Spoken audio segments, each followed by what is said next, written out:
Well, I know you're all disappointed that Zach Harper is not here, but unfortunately this podcast has been doing too well. And we've got to shut Zach down through the All-Star break.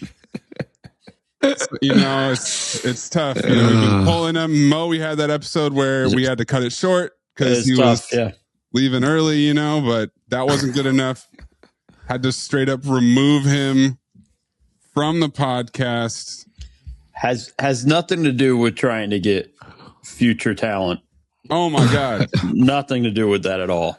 This is a rich podcast draft class coming up this summer. A lot of good talent on the board, but no, we just need to take care of Zach's health. Just like the Jazz need to take care of Triple J. After 3 games, Chris Haynes broke the report that he will undergo surgery on his left knee to ensure his long-term health after a localized PVNS growth was discovered post-trade, guys. That's the important part. Post-trade, we discovered a pigmented villonodular synovitis growth on his knee was. On whose knee? Triple J. So why they not getting compensation then? Well, because it was post-trade. Oh, Trade already went through. Trade already went through. They did their physical and just didn't notice it. If they did their physical, maybe waived it. Just saying. Possible. God. I know I'm not supposed to give it to him. I know that his hipster NBA thing is like, well, they're just following the incentives, but I think the Jazz are behaving in a way that's very self-interested, which is like, oh, everybody, but you're in a fucking league, bro. Collectively, you're selling a product. And I get that it's nice for you to do your cute little creative ways of ensuring that you have a spot for a better draft pick, but this is fucking Bush League. This is amateur. This makes the league look ridiculous. I'm sorry, bro. This slow drip of erosion of trust is bad for the product. It's fucking ugly. When they just sit there and think about the NBA and their fucking regular season product that they've sold for billions of dollars. Yeah, isn't that the league that doesn't give a shit about anything pertaining to this regular season? Isn't this that league where teams literally throw games in the middle of it? You're throwing a game. You're literally throwing a game at halftime. You're throwing a game. You're trying to lose a professional basketball game that those guys, those coaches, those GMs, those players got paid to win. This is fucking crazy. That people sit there and be like, well, they're just following the incentives. Yes. Adam needs to take his head out of his fucking ass and do something about this shit. Yes. He needs to do his job and convince the owners that this is a horrible road to go down. You know what? I'm going to actually cite Amin here. When he was talking about, at the time, load fucking management. Yes, it's genius when the Spurs do it. It's ruinous when everybody follows suit. It's ruinous, bro. Just imagine a team follows the Jazz's tactics. And now it's 2 teams literally trying to lose a fucking NBA game. Now it's 6 teams, so it's 3 games a night. Well, this is fucking crazy. This idea that the Jazz get to have their cake and eat it too. You get to trade for Jaren Jackson so you can have your little star player, but now, no, we're not that type of team yet. It doesn't work that way, bro. There's a level of trust between the league and the audience and the fans. We think you're out there to win. Yes, we know you might in the offseason not go out and try to sign all of the best players because your team is not ready. And you know what? Having some dope player at your mid-level. Not all of that important. We're going to develop our young guys. Cool. You have 2 actual all-stars, guys who made the all-star team within the last 2 or 3 years, all-star players. And you're literally going into games and being like, they don't play in the fourth quarter of a game that I'm trying to win.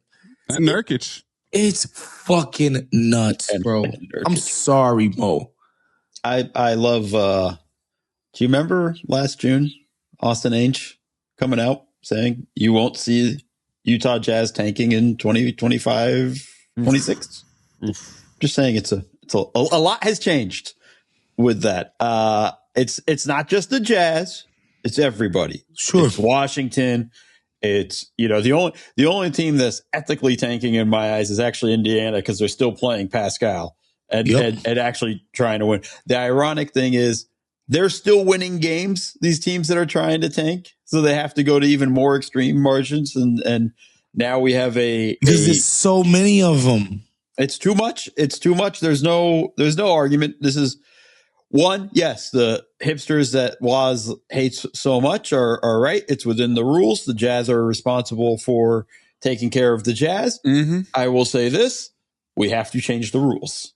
Yeah. At the end of the day. And whether it's, I don't know what the answer is, whether it's abolish the draft and come up with something different, whatever it is, what's currently happening is not working at the end of the day. And it's just that simple. You can't have, I love the NBA. I love it. Devoted my life to it pretty much. Can't defend this. It's hard to say anything when people, it's hard to say that. And then when you're in bed with gambling companies, and then you have all this going on where teams are trying to tank, like there's a whole litany of ways this is bad. And at the end of the day, it's on the owners. I say they're the 100%. Caretakers of the league. It is their responsibility to understand that, yeah, we might not be good. It might be beneficial for us to be bad, but like it's not good for us in the long run in terms of I care about our valuations as a team and as a league, that we actually have to kind of build upon this. You gotta find a way to snuff this out, and Adam's got to step in. They're delusional if they think their franchise evaluations are gonna go up in perpetuity while doing this type of dumb shit. Like this is, bro, it's just so obviously insane. And when you think about like the percentages we're talking about of the ping pong, it's like, it's so short-sighted. Like, you're so short-sighted. And the Jazz can be like, well, our fans are on board. That's great, motherfucker. The league is about more than just your fans. Like, this idea that you don't break the rules or... It's like a teenager. Teenager, like, well, you said I couldn't have chocolate in my room, but I had it in the garage, so you can't punish me. I can't get in trouble. Nuts. It's so bad, and unfortunately, this is just what we're going to have to deal with for the end of this season. And I don't. Also, Mo, it's February. That's the other thing. Like when people say, this is the thing that gets me pissed off. When people say tanking's always happened, they're correct. Doesn't mean it was right, but it's always happened.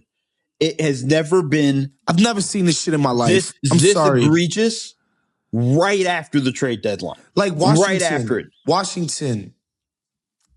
Fucking Utah. Trade for these motherfuckers in the offseason. You're so thirsty for them. Don't trade for players that are obviously better than the ones that are currently on your team, then piss on my head and tell me it's raining. Oh, we're being cautious. Oh, this is bullshit. Also, these motherfuckers not getting you to 500, dumbasses. No, it's not 500. It's not 5. Was it's they need to keep it top 8, which is the thing, and that's the other side of it. Get rid of pick protections. Facts. You want to trade a draft pick? You're trading the whole pick 1 through 30. I'm done. Facts. I don't even want 1 through 4. You're going to do it. Commit to it. Pick Everything's unprotected. Get rid of pick protections as a whole, not even 1 through 4. I don't care if it slows down the trade market. I don't. Good. If you're that convinced this is the guy you need to be trading for, you have to be willing to risk it. Done with pick protections. Yeah. Pick them all the way to the curve. Get him out of here. And again, it's like nobody thinks about the perception of like, bro, people didn't come to the conclusion overnight that the regular season means dick. It happens over time. Doing stupid shit like sucking Popovich's dick because he didn't play his stars. That was so smart. And he's so gamesman-like. He didn't play his stars against the Miami fucking Heat 14 years ago. Now look at us. Nobody cares about these fucking games, and it's your own fault. It's y'all's fault. Well said. I'm telling you, man. I remember, Pop's a genius. The Spurs have the best medical staff in the league. Oh, they're so great. Oh, it was so cute when he sat Duncan, Ginobili, Parker, national TV fucking game in a fucking finals rematch against the Heat. He said, fuck this game. Fuck the fans. Fuck everybody. It's all about us. It's just a crazy mindset in a league. Like, that's just a insane mindset. Do you believe? Do you believe? Do you believe? Maybe you do, maybe you don't. Do you believe? I don't know if I do. Do you believe? Maybe you do, or maybe you don't. Do you believe? I don't know if I do anymore. Do you believe? Let me know when you get down. Welcome to Do You Believe? The companion podcast to Basketball Illuminati. I'm Hack Zarper. That's Mo Dakhil and Black Waz. And we filled up that cold open with a epic rant, so we got to get right into our topics. Do you believe in Nick Wright's proposed all-star race war? On a Tuesday appearance on the Bill Simmons podcast, Nick Wright proposed that the way to fix the all-star game is black guys versus white guys. And here on Do You Believe, we recently had our white American draft. How could we not believe in this? We're the part of the white American draft. It's one of our great passions here at Do You Believe is the white Americans. So Nick suggested that we get the white Americans, but we also get the international whites as well. So you got Luka, you got Jokic, you got Şengün, you got Avdia. They could join Cooper Flag, Con Knuppel, Chet Holmgren, Austin Reeves. Now, before we get into the efficacy of this theory, Waz, you're disputing the originality of Nick Wright's idea here.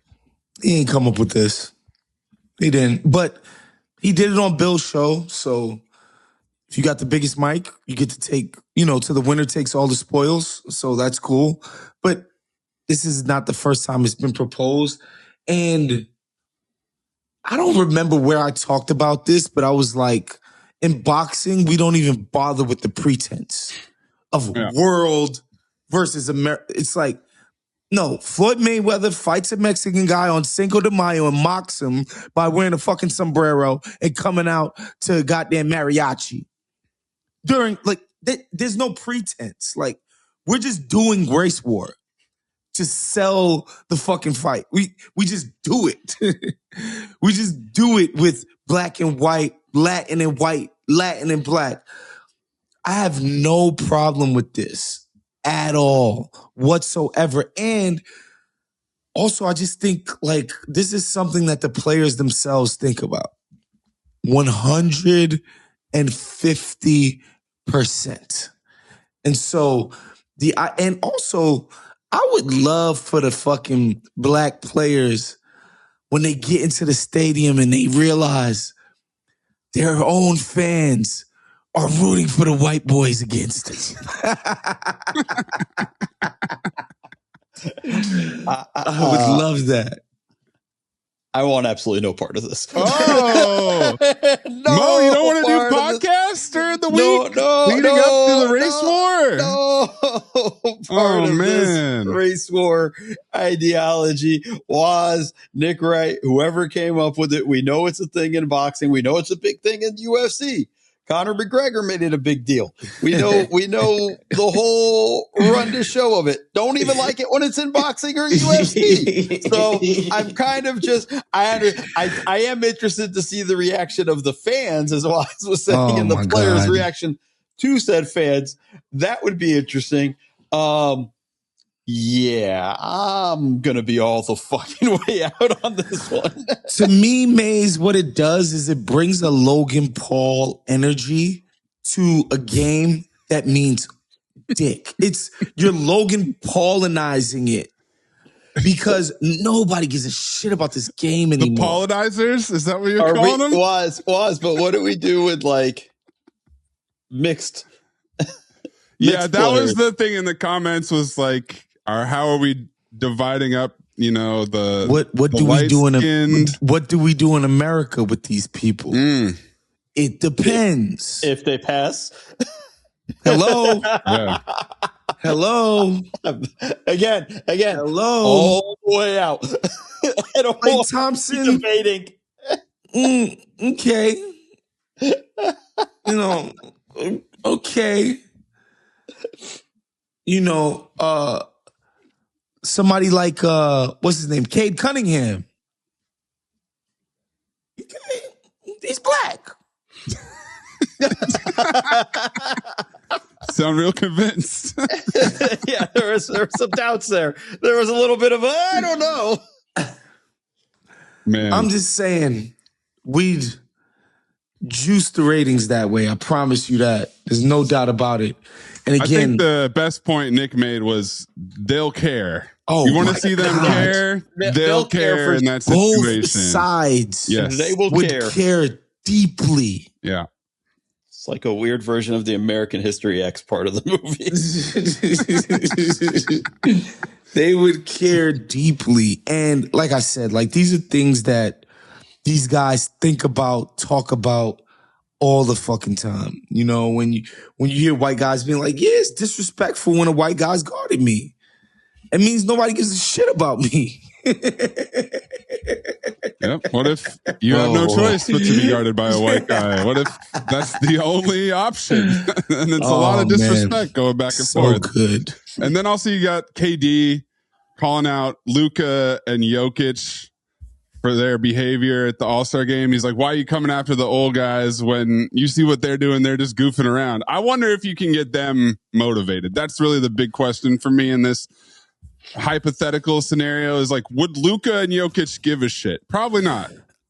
Again, this not happening in a vacuum. What they do is not happening in a vacuum, bro. Like, if the other team was just like, we give a shit, we're going to embarrass you. We're going to dunk on you. We're going to cross you over. We're going to make an example out of you individually. Like, yo, I'm calling Luka to the square. And when he backs down, I'm going to call him a pussy. Yeah. Come guard me at the top of the key, you little pussy. Yeah. That's what has to happen. You got to call these guys out individually because this behavior is happening in a context. Now, you remove that context and make it so that, no, there's other people taking this serious, you little bitch. All right, now let's see. And then after the game, it's like, he ain't want it. He was a pussy. He ain't want it. Look at him, scared. That's what has to happen. Obviously, Adam Silver can't talk the way that I just talked. It's true. But the players can. Obviously. But the players can. The players can. Players definitely can. All right. You heard it here first. Do you believe is pro black guys versus white guys at the All-Star game? Let's do it. Our next topic, do you believe anyone can out-tank the Sacramento Kings? In what was potentially Triple J's last game of the season, no amount of lineup chicanery by Will Hardy and the Jazz could overcome the impotence of the Sacramento Kings. They trailed 39-20 after the first quarter on their way to a franchise record 14th straight loss. Their 122.1 defensive rating in that stretch would be the worst defensive rating of all time. Entering the All-Star break with a 12-44 record, and Russell Westbrook, Zach LaVine, Malik Monk, Domantas Sabonis, DeAndre Hunter, and Keegan Murray injured. Poor DeMar DeRozan, man. What does he have to deal with? This sucks. The Kings are seeking their first #1 overall pick since, you guessed it, Never Nervous Purvis Ellison. Wow. In 1989. Will any of Washington, Indiana, New Orleans, or Brooklyn catch the Kings, Mo? No. And here's the beauty of it. I was actually having a conversation with somebody. They're like, oh, man, the Kings are tanking. I mean, they're always tanking, and it's not on purpose. They're just bad. It's a poorly run organization. From the very beginning, we looked at this team going like, well, this team is going to suck. It wasn't a shock at all. There was no Kings optimism this offseason. At all. No hipster takes that were like, well, actually, no. It was from the beginning. This team doesn't make sense. And then they had to inject life into this team. They had to go sign Russell Westbrook. He didn't start the season with them. Like they weren't, it's just. And he's one of their best players. He's a scrap heap guy. They're one of those teams that don't tank on purpose. They just tank because they're bad. Like it's not even like anything else. And as long as Ronda Vive runs the team, they ain't gonna be any good. No, it's not possible. It's not possible to be competent with this level of incompetence around you. It's just not. Obviously the Kings have the reputation for being the worst run organization in the league because they are. And, I'm sure Vivek Ranadive is not a complete idiot, R-word, in whatever made him his billions. I'm sure in that field, he's not a complete useless, dumb fuck. But in the realm of basketball ownership, he's as dumb as it gets. He's as dumb as it gets. But keeping Doug Christie hired for this tank, pretty smart. Not gonna lie. pretty smart. Yeah. Pretty smart. Is there a worse coach in the league than Doug Christie, Mo? No. Brian Keefe in Washington could probably try to be around the neighborhood, but like he's not. Doug Christie owns the mansion in the neighborhood. Like, oh my God. It is so bad. And I love that with all those names on the shelf, not a whisper of conspiracy coming out. No. Just saying, no one's saying like, oh, the Kings, what are they doing with all this? Nope. Those dudes are out. No one cares. 14 straight L's. Like, they acquired DeAndre Hunter at the deadline, and theoretically that's trying to improve their team, I guess. But what a mess. Some of the names in their starting lineup against the Jazz: Maxime Reynaud. He's been starting for a while though. Devin Carter. Off the bench, you got Daquan Plowden shooting 3 for 12. Not familiar with this gentleman. It's rough in Sacramento. Sabonis has gone from a nice fit for them, double streak, light the beam to everybody knows that he sucks. You know what you just did right there with Sabonis? You know when people be like, oh, I like that for you. Mm-hmm. That condescending, like for you. Yeah. Oh yeah, I love that for you. Not for me. That's what you just did with Sabonis. Like, nice fit for them. It's so bad. They're just so bad. And you know they're not going to get the #1 pick. You know someone's going to jump them. Even if they have the worst record, you know they're going to get jumped over. Do we know, anybody remember when was the last time the worst record got the #1 pick? I don't even know. I wish Adam had a fucking spine and he just had all kinds of people get jumped. You just get jumped in the fucking lottery. And all the dumb shit you did was for a G-leaguer. So many of these teams, you can't keep jumping them. You can't jump everybody. You can't jump the entire lottery. So, Mo, you got to go back to 2018 when the Phoenix Suns had the worst record and landed the number one overall pick and took DeAndre Ayton. That was the Luka draft. Yep, that was the Luka draft. That's absolutely amazing. Excuse me, sir. That was the Marvin Bagley draft. That was the Kings pick when they picked number 2. Because Vlade didn't like Luka's dad. Yeah, I was thrilled to do some research on Purvis Ellison and realize that he went from being nicknamed Never Nervous Purvis in college to Danny Ainge giving him the nickname Out of Service Purvis. Oh my God. Because he had so many injuries during his professional career. So yeah, Purvis Ellison. Damn. That's the legacy of the Kings. Louisville number 1 Cardinal legend. Mm-hmm. Yeah, tough. Well, all right, Kings. See you after the break. Let's see if you can keep losing. Hopefully not. See you at the lottery. They won't touch my league pass. I promise you that. That takes us to our final topic of the day, which is, do you believe it's never too late to start over? We're in the post-trade deadline honeymoon phase, guys, when hope springs eternal and players are embracing their new surroundings. You got Cam Thomas. He went for 34 points in his Bucks debut. They beat the Magic 116-108. And after the game, he had 3 words for you. I get buckets. Cam Thomas. James Harden. Sometimes. Right. He's not shooting the ball great. 4 words. James Harden, he not shooting the lights out, but he has looked quite spry. I saw a highlight of him. I wish we had like the NFL tracking speed. If we could see that James Harden got up to 23 miles per hour as he ran the break, but the Cavs are 3-0 since they got James Harden. Jose Alvarado, 26 points on 8 threes, 5 steals. They blew out the 76ers. Ayo Dosunmu playing for the Wolves, 14.7 points on 56% shooting.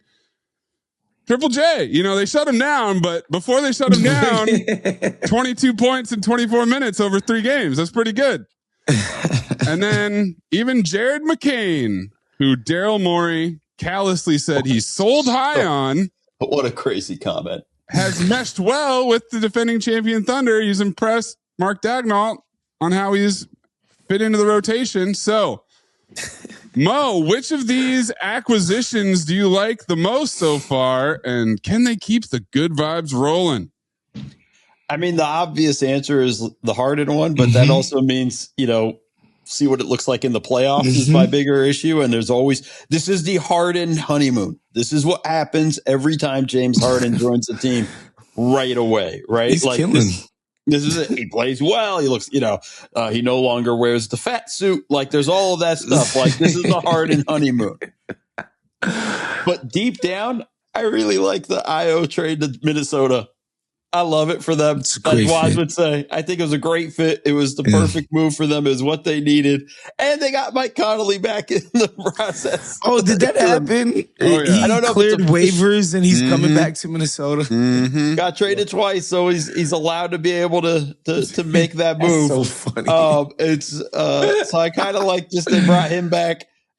For me, I like Minnesota's move just because I don't trust Harden in the playoffs. I mean, I like the Harden thing in the sense that it's just changed the dynamic of their offense. It's zippier. The ball is moving faster. Like Harden is when Harden is right, you realize what a basketball savant he is. Like his mind genius. for the game is genius level.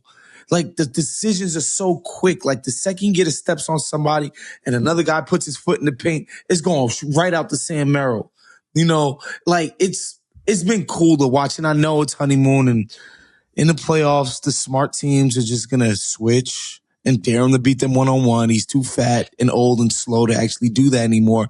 But in the regular season, teams, they have it in their head like, no, this is James Harden. We got to send help at him. And he punishes that help. He just knows, he just understands NBA defenses so well and intuitively. And in terms of what I've seen with my eyes, the new guys in their new surroundings, Cam Thomas's explosion notwithstanding, I think to me, Harden has just looked like he's changed the outlook of the team. Like they look different. But does that make you think Cleveland's going to the finals now? Fuck no. Okay. Fuck no. Because again, I watched him have it was like the two first games against Denver last year in the playoffs. Like, yo, Denver's got a problem. Like James Harden's he's killing them. He's getting to the paint at will. When they send help, he's finding the open man. Like, damn. And then the rest of the series happened. Well, it's always it's how it started, how it ended. Exactly. Kind of meme like. No, the best teams, they're going to figure out how to stop James fucking Harden. But also, I like the Alvarado thing just because of an entertainment value of that guy playing in front of those fans is just a hilarious, just joyful thing to behold. Because, he's such a little shit in all the ways that endear you to a fan base. And there's going to be a playoff game where he is causing havoc and he's screaming at the crowd. He's like, yeah, give it to me. The energy, it's just going to be going back and forth. It's going to be great.